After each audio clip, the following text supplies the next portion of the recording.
90%. Retenez ce chiffre. 90% des gens qui meurent dans un incendie font exactement la même erreur. Ils font l'inverse de ce qu'ils devraient faire. Et vous feriez probablement la même chose. Bonjour. Je vais vous révéler aujourd'hui pourquoi votre instinct de survie va vous tuer. Et surtout, je vais vous montrer comment faire exactement l'inverse pour rester en vie. Cette vidéo peut sauver votre vie et celle de vos proches. Regardez-la jusqu'au bout. Imaginez, 3 heures du matin. Vous dormez, une odeur de fumée vous réveille, vous ouvrez les yeux, votre chambre est remplie d'une fumée grise, vous entendez des craquements, le feu est quelque part dans votre appartement. Vous avez peut-être 60 secondes pour prendre la bonne décision. Qu'est-ce que vous faites? Pensez-y vraiment. Avant que je vous donne la réponse, sachez que votre première idée, celle qui vous vient naturellement, est probablement celle qui va vous tuer. Parce que votre cerveau, sous stress extrême, prend les pires décisions possibles. Laissez-moi vous expliquer pourquoi. Quand vous êtes face à un danger mortel, votre cerveau bascule en mode panique. On appelle ça la réaction combat ou fuite.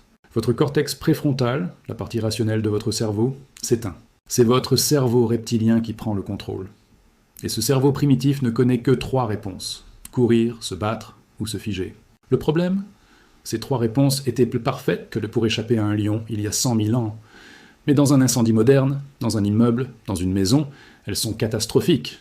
Les pompiers le savent, les études scientifiques le prouvent, les autopsies le confirment. La majorité des victimes d'incendie ne meurent pas là où le feu a commencé. Elles meurent en faisant exactement ce que leur instinct leur dit de faire. Alors maintenant, je vais vous montrer les 7 erreurs fatales que presque tout le monde fait. Et surtout, je vais vous dire ce qu'il faut faire à la place. Mémorisez ces gestes, ils peuvent vous sauver la vie cette nuit même. Erreur numéro 1. Courir vers le haut. Vous êtes dans un immeuble. Le feu est en dessous de vous. Votre instinct vous crie de monter. Montez pour vous éloigner du danger. Montez vers le toit. Montez vers la sécurité. Faux. Totalement faux. Mortellement faux. Le feu et la fumée montent. Toujours. C'est de la physique pure. L'air chaud et les gaz toxiques montent plus vite que vous ne pouvez courir. En montant, vous courez littéralement dans la fumée mortelle. Vous allez être intoxiqué en quelques secondes. Vos poumons vont brûler. Vous allez vous effondrer. Cas réel, Londres, 2017. Tours, Grenfell, 72 morts. Les enquêtes ont montré que de nombreuses victimes sont montées vers les étages supérieurs au lieu de descendre. Elles pensaient être en sécurité en haut. Elles sont mortes asphyxiées par la fumée qui montait plus vite qu'elles. Ce qu'il faut faire, descendre, toujours descendre. Même si le feu semble en bas. Descendez par les escaliers en restant le plus bas possible. La fumée monte, l'air respirable reste en bas. Si vous devez traverser de la fumée, mettez-vous à 4 pattes. Rampez. L'air le plus pur est à 30 cm du sol. Les pompiers le savent. Les survivants le font instinctivement après avoir été formés. Règle absolue. Dans un incendie, le bas sauve, le haut tue. Erreur numéro 2. Ouvrir la porte sans vérifier. Vous êtes dans votre chambre. Vous entendez le feu de l'autre côté de la porte. Votre instinct vous pousse à ouvrir cette porte et à courir. Ne le faites jamais. Jamais. Une porte fermée peut vous protéger pendant 15 à 22 minutes dans un incendie moderne. Une porte ouverte vous tue en 15 secondes. Pourquoi? Parce que derrière cette porte, il y a peut-être un mur de flammes. Il y a surtout une masse de fumée toxique à 600 degrés qui attend. Dès que vous ouvrez, cette fumée explose dans votre pièce. Elle remplit vos poumons. Vous tombez. C'est fini. Cas réel, étude des pompiers américains sur 1200 décès par incendie. 43% des victimes sont mortes dans les 5 premières secondes après avoir ouvert une porte sans précaution. 43%. Ce qu'il faut faire, toucher la porte avec le dos de votre main. Pas la paume, le dos. Pourquoi? Parce que si c'est brûlant, vous retirez votre main par réflexe au lieu de la plaquer sur la porte. Si la porte est chaude ou très chaude, n'ouvrez pas. Le feu est de l'autre côté. Bloquez les interstices avec des vêtements mouillés. Allez à la fenêtre. Signalez votre présence. Attendez les secours. Si la porte est froide, ouvrez-la lentement. Quelques centimètres seulement. Regardez. Si vous voyez de la fumée noire, refermez immédiatement. Si c'est clair, sortez en fermant la porte derrière vous. Chaque porte fermée ralentit le feu. Règle absolue. Une porte fermée vous donne du temps. Une porte ouverte sans précaution vous tue. Erreur numéro 3. Cherchez vos affaires. Le feu commence. Vous avez peut-être 2 minutes pour sortir. Et qu'est-ce que la majorité des gens font? Ils cherchent leur téléphone, leur portefeuille, leurs clés, leurs papiers importants, leurs bijoux, leur ordinateur. Non, non, non. Votre cerveau refuse d'accepter que tout va disparaître. Il veut sauver ce qui a de la valeur. C'est un mécanisme de survie complètement inversé. Vous perdez 30 secondes, 1 minute, 2 minutes à chercher des objets. Pendant ce temps, la fumée remplit la pièce. Vos chances de survie s'effondrent. Cas réel. Étude comportementale sur les survivants d'incendie. 68% admettent avoir perdu du temps à chercher des objets avant d'évacuer. Parmi les victimes décédées, les témoins rapportent que 82% ont été vus en train de chercher quelque chose avant de s'effondrer. Ce qu'il faut faire, sortez, immédiatement, avec ce que vous avez sur vous, rien d'autre. Votre téléphone peut être remplacé. Votre vie, non. Si vous dormez, sortez en pyjama. Pieds nus, s'il le faut. Chaque seconde compte.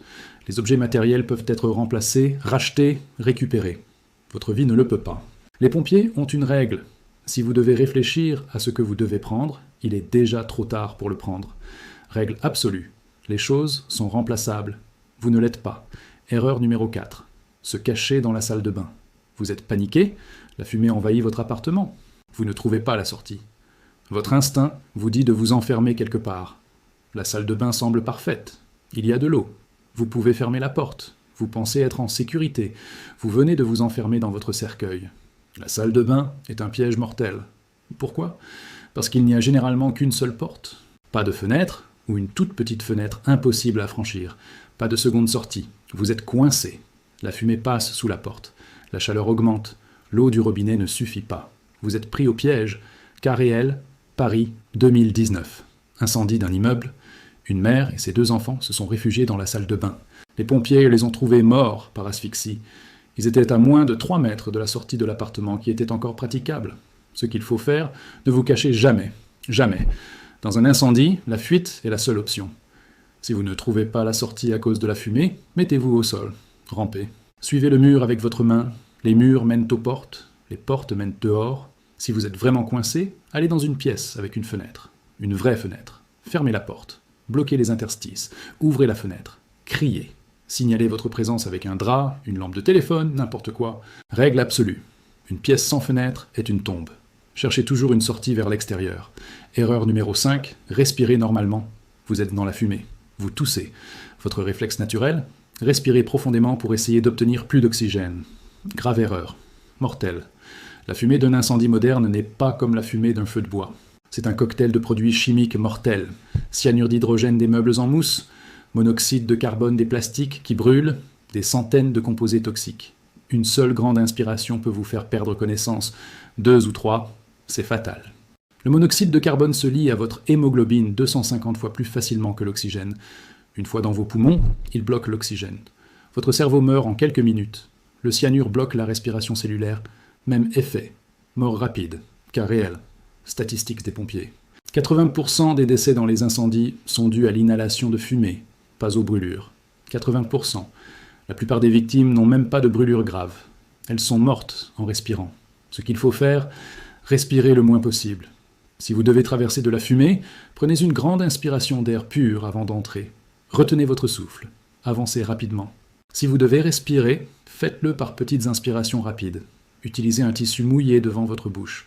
Ce n'est pas un masque à gaz, mais ça filtre les grosses particules et refroidit légèrement l'air. Si possible, mouillez un t-shirt, un torchon, n'importe quel tissu. Pliez-le en plusieurs épaisseurs. Couvrez votre nez et votre bouche. Restez au sol, où l'air était moins contaminé. Règle absolue. Chaque respiration de fumée vous rapproche de la mort. Minimisez. Erreur numéro 6. Utilisez l'ascenseur. L'alarme incendie retentit. Vous êtes au 10e étage. Les escaliers semblent loin. L'ascenseur est juste là. Votre instinct vous dit que c'est plus rapide, plus sûr. Vous appuyez sur le bouton. Vous venez de signer votre arrêt de mort. Les ascenseurs dans un incendie sont des pièges mortels. Pourquoi ? Premièrement, les ascenseurs s'arrêtent automatiquement à l'étage où se trouve le feu. Les portes s'ouvrent, vous êtes face aux flammes. Deuxièmement, la fumée remplit la cage d'ascenseur. Vous êtes asphyxié avant d'arriver en bas. Troisièmement, la chaleur fait fondre les câbles. L'ascenseur tombe. Chute libre. Cas réel. New York, 2015. Incendie d'un immeuble résidentiel. 4 personnes sont mortes coincées dans un ascenseur bloqué entre 2 étages. La fumée est entrée par les portes. Elles sont mortes en quelques minutes alors que les escaliers étaient impraticables. Ce qu'il faut faire, toujours prendre les escaliers. Même si vous êtes au 20e étage, même si vous avez des difficultés à marcher. Les escaliers sont conçus pour résister au feu beaucoup plus longtemps que les ascenseurs.